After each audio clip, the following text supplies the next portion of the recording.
Coucou, c'est Gwen pour Effet Papillon. On se retrouve pour la guidance de mardi. On va commencer par tirer une carte de l'oracle des rêves, une déconnexion spirituelle pour la tendance des énergies. C'est une guidance générale, donc on ne garde que ce qui fait écho. Pour une consultation privée, vous pouvez passer par mon site effetpapillonvoyance.com.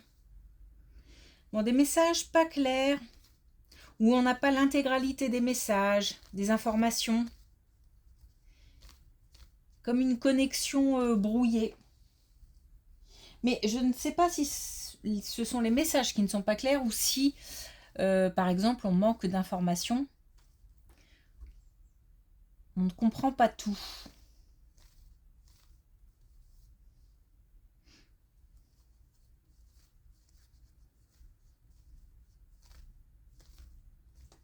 On sait que c'est important, que ça a du sens, mais on ne comprend pas. On a des difficultés à comprendre.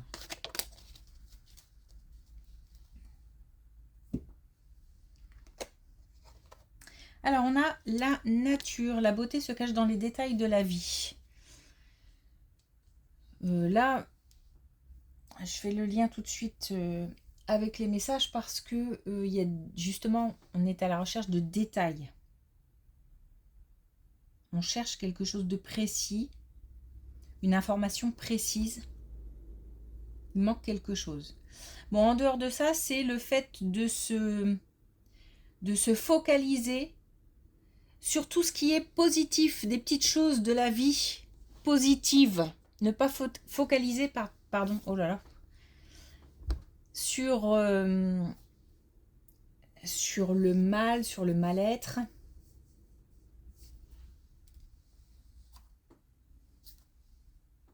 Donc il faudrait essayer de trouver tout ce qui fait sourire, tout ce qui fait chaud au cœur, tout ce qui fait du bien.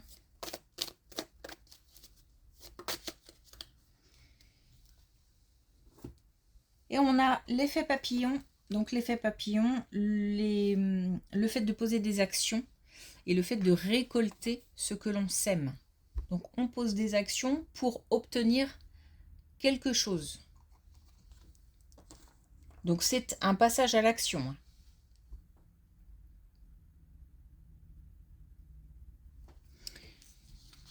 Ok.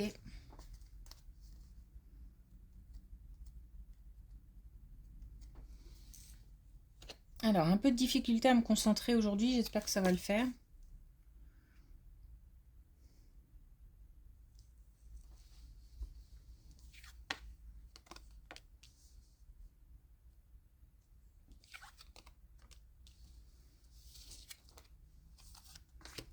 Bon, on a au sein d'un couple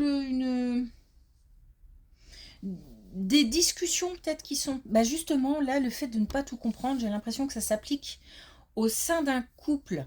Peut-être que les communications ne sont pas suffisamment claires, sont pas suffisamment... peut-être que on est un petit peu en colère ou un petit peu brouillé ou il y a quelque chose qui chagrine et on s'exprime de telle sorte que le message ne peut pas passer correctement. Mais c'est peut-être aussi celui qui doit recevoir l'information qui ne capte pas bien, qui n'est pas suffisamment réceptif. Parce que la colère peut s'appliquer à celui d'en face aussi. La colère, l'incompréhension, la tristesse. Bon, il y a quelque chose qui n'est pas clair en tout cas. On nous parle quand même comment dire, limite de décisions importantes ou de choix à faire. J'ai l'impression qu'il y a de l'inquiétude.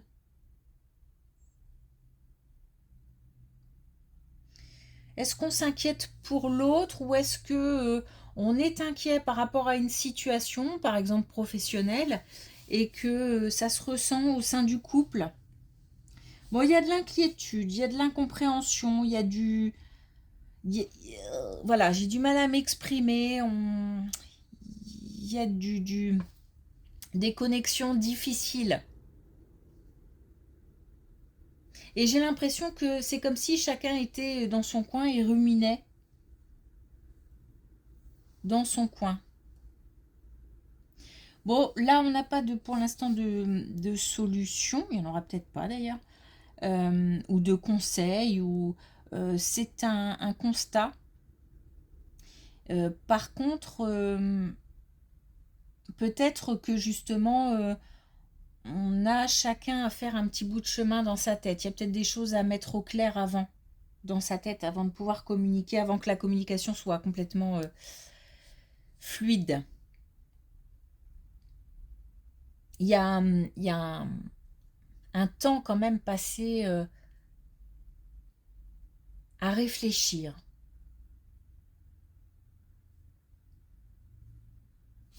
Mm.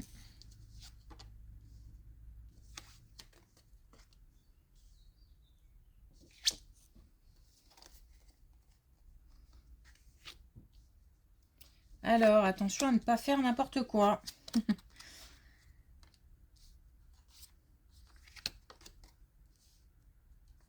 Bon, là, on nous dit de bien faire attention. Parce que, encore une fois, il y a des choses qui sont difficiles à affronter. Alors, là, on est sur un couple. Là, je ne suis pas sûre qu'on soit sur le même genre de situation. Par contre, on est, à mon avis, sur une relation qui a été compliquée, conflictuelle, douloureuse, qui s'est terminée, puisqu'on a ici l'ex-partenaire. Et on nous dit de ne pas dire ou faire n'importe quoi par rapport à cette relation. Donc, si on a envie d'y retourner, on nous dit attention. Si on a envie de couper les ponts, on nous dit attention. Donc en fait, il n'y a pas forcément de solution, chacun adaptera à sa situation. C'est simplement de dire, il y a une souffrance quelque part et il y a une envie de faire quelque chose et on doit y réfléchir à deux fois.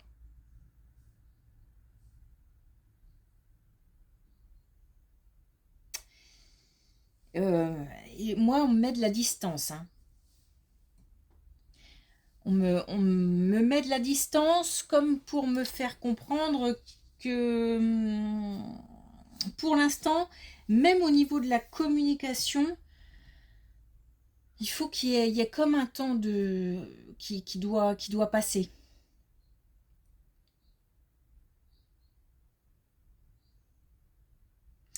C'est comme si on devait d'abord, et là ça rejoint un petit peu celle-ci par contre, c'est comme si on devait faire il y a un chemin à faire soi-même, seul ou peut-être avec quelqu'un d'autre, je ne sais pas. Il y a une situation qui hante. Donc il y a comme si on était un petit peu pris au piège parce que le passé revient ou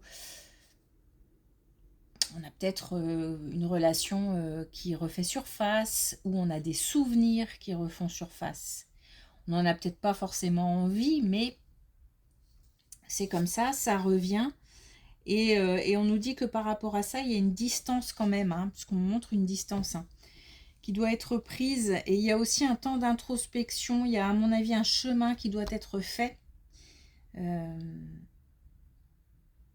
Et surtout, bah, encore une fois, de ne pas faire n'importe quoi.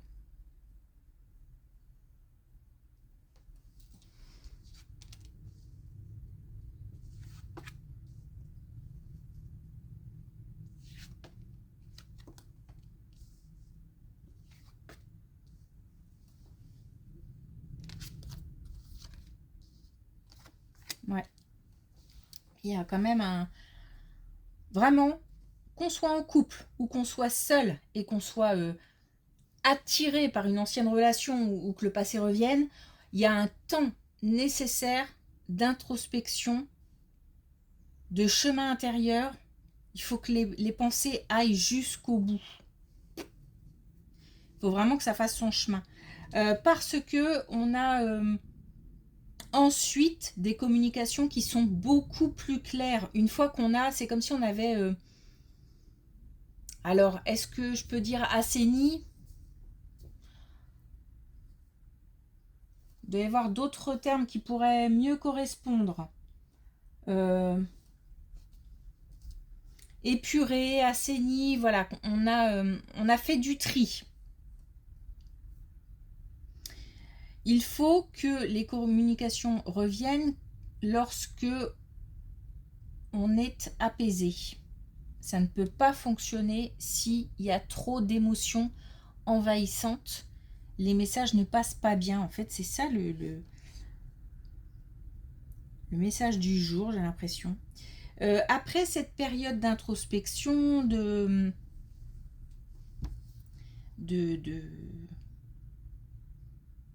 travail sur soi, travail sur ses émotions, on a une nouvelle motivation et on y voit beaucoup plus clair en fait. Donc c'est vraiment...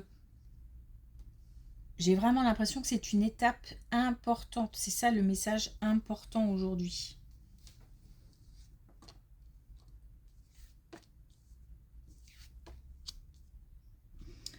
Bon, j'ai l'impression qu'on ne va parler que de ça.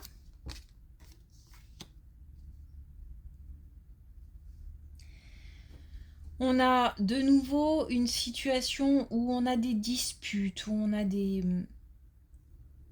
querelles. Il y a on est... Alors, j'ai l'impression qu'il y a eu des disputes, parce que là, il y a beaucoup de solitude.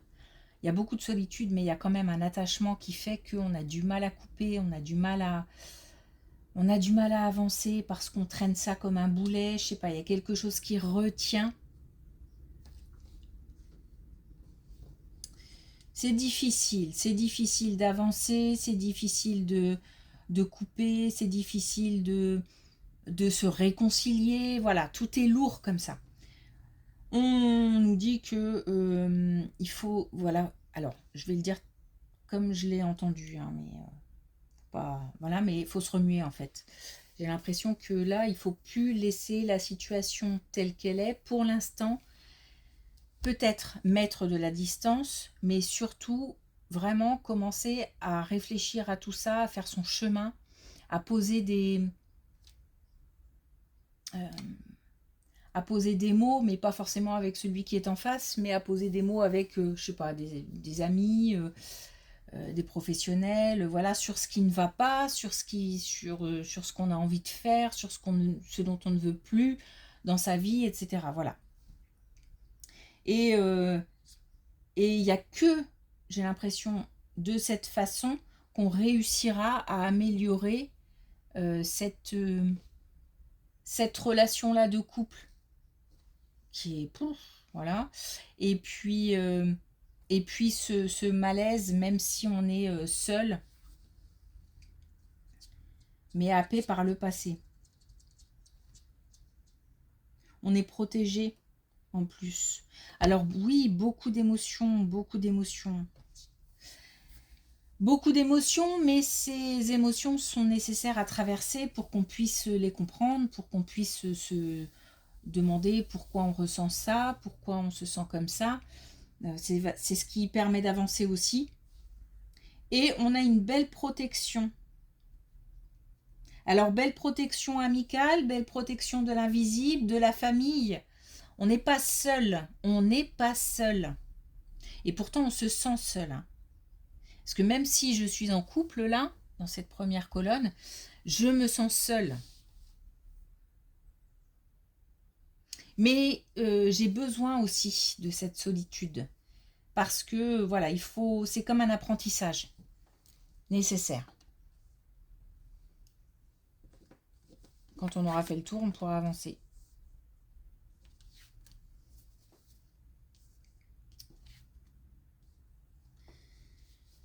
On pourra avancer, on pourra peut-être passer à autre chose, puisqu'on nous parle de rupture. Mais on a aussi l'engagement, hein, donc encore une fois, il n'y a pas de solution claire, nette. Ça sera vraiment en fonction de chacun, comment on a géré la situation de crise. En tous les cas, on retrouve une certaine maîtrise, un contrôle. On retrouve aussi le pouvoir d'agir. Par contre, je suis usée, fatiguée. Il y a vraiment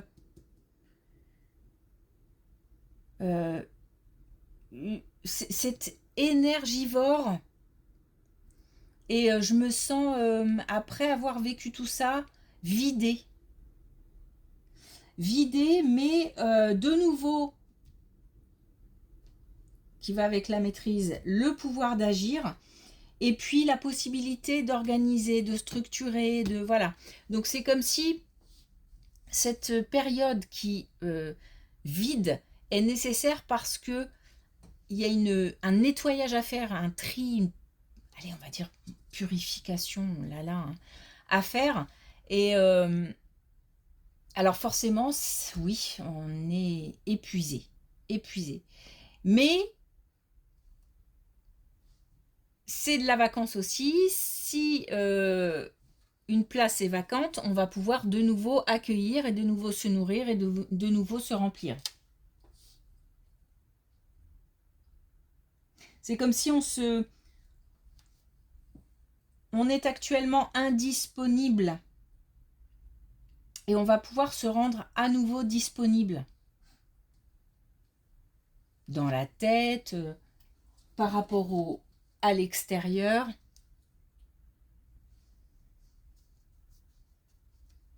C'est lourd, hein, je vous cache pas que j'ai l'impression de ramer.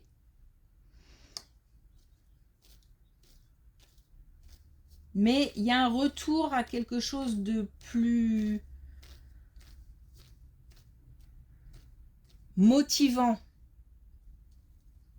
à une situation motivante. Alors avec l'oracle des couleurs, pour finir, on a le vert sapin. L'espoir renouvelle les forces des ténèbres en lumière. Voilà, je crois que tout est dit, c'est-à-dire que on a comme un passage à quelque chose d'obscur, à beaucoup plus de luminosité. Voilà, donc un passage à vide qu'on va pouvoir mettre derrière soi. Ok, c'est même si ce tirage a l'air lourd comme ça, l'issue est favorable. Et c'est vraiment c'est nécessaire et on va pouvoir de nouveau avancer. C'est ça qui est important. Introspection pour pouvoir avancer. Introspection, nettoyage et on avance. Ok. Merci pour votre écoute. Je vous souhaite une belle journée et je vous dis à demain.